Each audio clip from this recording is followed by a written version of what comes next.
Hi guys. Today we're talking about religion and feminism, and I don't have that much personal to say really about religion and feminism because I have not really had much of an experience with religion, other than I guess because most of my family's Jewish. Up to a certain age, me and my sister would be involved in the sort of like some of the celebrations like Hanukkah. And we'd do things on the Sabbath, stuff like that. But not like we'd only sort of do some of the things, and like we didn't go to synagogue or anything. And at some point in primary school, I remember our mum saying to us like, do you want to keep going with this? Do you believe in it really, or do you want to just not like do it anymore? And we were just kind of like, yeah, we don't really care.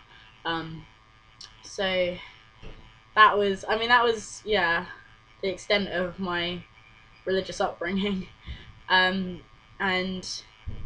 I think, yeah, I don't know. I think religion kind of mostly gives me quite negative feelings because of the things that I've learnt about um, wars and atrocities, etc., that seem to have sprouted from religion. But um, when I really sit down and think about it, it's not religion that is the sort of harmful thing. It's people taking religion as an excuse to commit atrocities. Um, and so I don't hate religion. I hate people who use religion as an excuse to be a douchebag. Um, so yeah, and I have many religious friends that are all completely different to each other, all have completely different beliefs in terms of like social justice and feminism and stuff. I only know a very few religious feminists, but I know a very few feminists in real life, to be honest, like in general. So it's not really indicative of anything. It's just indicative of the fact that I don't know many feminists, which is a shame. And so no, the religious feminists that I know don't tend to see their religion as completely flawless or completely like perfect, and they sort of like having discussed various issues with them.